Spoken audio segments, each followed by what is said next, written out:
سب کی تاریخ پر یہ ہسٹری پر پتا چلے گا. ادھر دیکھیے میری طرف دیکھیے, اسلام میں سب سے پہلا فرقہ بنا شیعہ اور خارجی. زور سے بولو, اسلام میں سب سے پہلا فرقہ کون بنا؟ زور سے بولو. شیعہ اور خارجی. پہلے نمبر پر فرقہ کون بنا؟ جلدی بولو. شیعہ اور خارجی. یہ مولا علی کی جنگ ہوئی تو اس میں یہ دونوں فرقے تیار ہو گئے, ایک شیعہ اور دوسرے بولو خارجی. تیسرے نمبر پر دوسری صدی میں معتزلہ فرقہ پیدا ہوا. کئی فرقے ہو گئے؟ جلدی بولو. 3. اب سن لیجئے, تیسری صدی میں کوئی فرقہ نہیں, چوتھی صدی میں کوئی فرقہ نہیں, 5ویں صدی میں کوئی فرقہ نہیں, 10ویں صدی تک کوئی فرقہ نہیں, 11ویں صدی تک کوئی فرقہ نہیں, 12ویں صدی تک کوئی فرقہ نہیں.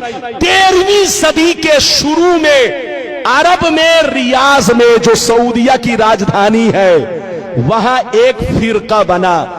2 گروپ کے لوگوں نے مل کر یہ فرقہ بنایا, ایک آل سعود اور ایک شیخ محمد بن عبد الوہاب نجدی. ان دونوں نے مل کر کے اپنی فوج تیار کیا اور وہاں کی حکومت پر قبضہ کیا اور پورے عرب کو چینج کیا اور اس کا نام رکھ دیا سعودیہ عربیہ. کیا نام رکھا؟ جلدی بولو. سعودیہ عربیہ.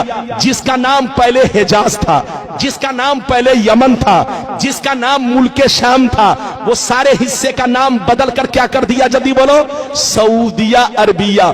2 گروپ کے لوگ آپس میں مل کر کے ادھر دیکھیے وہاں حکومت کیا اور حکومت کرنے کے بعد اپنی جماعت اہل سنت سے الگ کر لیا. جلدی بولو.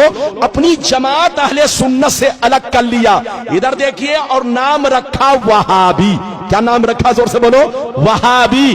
ادھر دیکھیے میری طرف دیکھیے, اب اس نے اپنا مشن چلانا شروع کر دیا, اپنا طریقہ چلانا شروع کر دیا. جس کی لاٹھی اس کی بھینس, جس کی حکومت آئے گی اسی کا معاملہ تو چلے گا. ارے بولو, کانگریس کے زمانے میں 500 کا نوٹ چلتا تھا, 1000 کا نوٹ چلتا تھا. مودی کی حکومت آئی, جبکہ اصلی نوٹ ہے, اوریجنل نوٹ ہے, لیکن مودی نے کینسل کر دیا تو وہ نوٹ کینسل ہو گیا, کیونکہ جس کی لاٹھی, زور سے بولو, اس کی بھینس. ارے زور سے بولو, جس کی لاٹھی اس کی بھینس. آج سے 150 برس پہلے اسی مکہ مدینہ میں نبی پر سلام پڑھا جاتا تھا, نبی پر درود پڑھا جاتا تھا, نبی کے میلاد کی محفلیں ہوتی تھی, نعت خوانی ہوتی تھی. 150 برس پہلے سب کچھ ہوتا تھا, لیکن جب سے ان کی حکومت آ گئی اس نے اپنا سکہ الگ جمایا اور اپنا قانون الگ لگایا کہ جو سلام پڑھے گا اس کو قید میں ڈال دیا جائے گا, جو درود پڑھے گا اس کو قید میں ڈال دیا جائے گا, جو نبی کی تعریف کرے گا وہ شرک ہے, شرک, ایسا کرنے والے کو جیل پہنچا دیا جائے گا. تو جس کی لاٹھی اس کی بھینس. آج سے 150 برس پہلے وہابی کی حکومت آئی. اب آگے سنیے, ادھر دیکھیے وہابی سے کٹ کر کتنے فرقے بنے. ادھر دیکھیے ہندوستان میں دیوبندی بنا, ادھر دیکھیے غیر مقلد بنا, سلفی بنا, اہل حدیث بنا, جماعت اسلامی بنی. یہ سارے فرقے وہابی سے کٹ کر بنے ہیں اور وہابی سنی سے کٹ کر بنا. زور سے بولو. وہابی سنی سے کٹ کر بنا اور وہابی سے کٹ کر یہ سارے فرقے بنے. میری طرف دیکھیے, سب پہلے سنی تھے, سب کے باپ دادا سنی تھے. ارے بولو, سب ایک پلیٹ میں کھاتے تھے, ایک گھر میں رہتے تھے, ایک بستر پہ سوتے تھے. لیکن قسم خدا یہودیوں نے ہم لوگوں کو ایسا برباد کیا. میری طرف دیکھیے کہ یہودی نے سعودی کو برباد کیا اور سعودی نے ہم لوگوں کو برباد کیا, مسلمانوں کو برباد کیا. ادھر دیکھیے یہودی بندوق چلاتا ہے, ہم کو برباد کرتا ہے, لیکن سامنے اپنا چہرہ نہیں رکھتا. ادھر دیکھیے سامنے سعودی کا چہرہ, بالکل ایسے سمجھیے گادھا سعودی کا اور بندوق, ارے زور سے بولو, بندوق, زور سے بولو, کاندھا کس کا؟ سعودی کا, اور بندوق کس کا؟ زور سے بولو, یہودی کا. جو یہودی کہتا ہے وہ سعودی کہتا ہے, اور جو سعودی کہتا ہے वो बेईमान मौलवी लोग आपको कहते हैं और आप लोग आपस में लड़ते हैं। यहूदी की प्लानिंग क्या है जानते हैं? आपको मालूम नहीं है। पूरी दुनिया में दूसरे नंबर पर मुसलमान है, पूरी दुनिया में दूसरे नंबर पर मुसलमान है। अगर यहूदी से कोई टकरा सकता है तो वो मुसलमान टकरा सकता है। 2 नंबर पर मुसलमान है और अल्लाह ने जितने खजाने छुपा कर रखे हैं वो सब मुसलमानों के मुल्क में है। डीजल मुसलमानों के पास है, पेट्रोल मुसलमानों के पास है, हीरे जवाहिर मुसलमानों के पास है, सोने का पहाड़ मुसलमानों के पास है, कुदरत का जितना खजाना है सब मुसलमानों के पास है। यहूदी की प्लानिंग ये है कि ये मुसलमान एक ना हो सके, ये मुसलमान एक ना हो सके, वरना जहाज का उड़ना बंद हो जाएगा, ट्रेन का चलना बंद हो जाएगा, कारखाने बंद हो जाएंगे, दुनिया की तरक्की रुक जाएगी।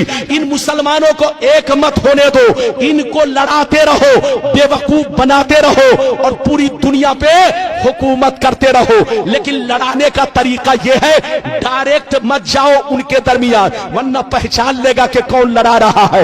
लड़ाना है तो दाढ़ी टोपी वाले को भेज दो, इन कुत्तों को भेजो और कुत्तों को टुकड़े दे दो, पैसे दे दो, ताकि पैसे की लालच में कभी नबी के खिलाफ बोले, कभी सहाबी के खिलाफ बोले, कभी अहले बैत के खिलाफ बोले, कभी बुजुर्गों के खिलाफ बोले। जब ये खिलाफ बोलेगा तो मुसलमान आपस में लड़ेंगे और जब लड़ेंगे तो पूरी दुनिया में हम हुकूमत करेंगे। ये प्लानिंग किसकी है? जोर से बोलो। यहूदी की। हाथ उठाकर बोलो, जोर से बोलो, किसकी प्लानिंग? तो पूरी दुनिया के मुसलमानों को बर्बाद किसने किया? जल्दी बोलो। यहूदी ने। यहूदी ने सऊदी को बर्बाद किया और सऊदी ने पूरी दुनिया के मुसलमानों को बर्बाद किया। इसलिए हमारे बच्चों, सऊदी पैसा कमाने जरूर जाओ, मना नहीं है। आज मुसलमानों को नौकरी नहीं मिल रही है, मुसलमान बच्चा परेशान है कि रोजी रोटी हमारी चले तो कैसे चले। जाइए बेटा पैसा कमाइए, मना नहीं है, लेकिन वहां का तरीका मत अपनाइए क्योंकि वहां बेईमानों की हुकूमत है। बोलो, जो यहूदी कहता है वही सऊदी कहता है। लोग कहता है इस्लाम वहां से फैला है। अरे बोलो, कहते हैं ना इस्लाम वहां से फैला है, गलत कैसे होगा? अबे पगला, ये तो हम भी कहते हैं कि इस्लाम वहां से फैला है, लेकिन ये क्यों कहते हो कि गलत नहीं हो सकता? वहां जितना गलत हो रहा है अमेरिका में भी नहीं हो रहा है। अरे बोलो, हालैंड में भी नहीं हो रहा है। बच्चे को बैठाइए, जापान में भी नहीं हो रहा है। जनाब को बैठाइए, बेटा बैठ जा 2 मिनट के लिए। वहां जितना गलत हो रहा है अमेरिका में भी नहीं हो रहा है, इंग्लैंड में भी नहीं हो रहा है। अरे बोलो, तुम कहते हो कि वहां गलत कैसे होगा? अरे इधर देख, आज सऊदिया में सूअर भी काटा जा रहा है। अरे बोलो, काटा जा रहा है कि नहीं? जितने यहूदी लोग हैं, जितने यहूदी लोग हैं, उनके लिए सूअर डेली हजारों कटता है। वहां हर दफ्तर में यहूदी है, जोर से बोलो, हर ऑफिस में यहूदी बैठा है, उनके लिए इधर देखिए सूअर काटा जा रहा है। और वहां तो अब गिरजा घर बन गया। गिरजा घर तो छोड़ दो, अब तो फिल्म हाल बन गया है। लड़कियां डांस कर रही है, लड़कियां नाच कर रही है। अब तुम क्यों कहते हो? तुम ये क्यों नहीं कहते कि वहां गलत कैसे होगा? अबे पगला, 150 बरस पहले सऊदी नबी का गुलाम था, लेकिन 150 बरस से नबी का गुलाम नहीं, यहूदी का गुलाम है। यहूदी जो कहता है वही सऊदी कहता है, और जो सऊदी कहता है वो आज के बेईमान मौलवी पैसे की लालच में वही बोलते हैं जो वो लोग बोलते हैं। लड़िए मत, झगड़िए मत। पैगंबर ने फरमाया कि मेरी उम्मत पर वो जमाना जरूर आएगा जैसा यहूदियों पर आया था। जो काम यहूदियों ने किया वही काम ये लोग करेंगे। अच्छा, एक बात बताइए, इजाजत है? जल्दी बोलो, इजाजत है? अच्छा, ये बताइए कि मेरी गुफ्तगू समझ में आई? पीछे वाले भी हाथ उठाकर बोलो बेटा। अरे बोलो, समझ में आई? अगर आई तो वादा करो कि सुन्नी बनकर रहोगे कि बेईमान हो जाओगे? अरे बोल, हाथ उठाकर बोल। और ये वादा करो कि किसी के चक्कर में नहीं पड़ना। अच्छा सुनिए, बड़ी अच्छी बात, एक बात और सुनिए। इजाजत है? जल्दी बोलो, इजाजत है? उसके बहकाने में मत जाना, चुपचाप से बैठो। मौलाना रब्बानी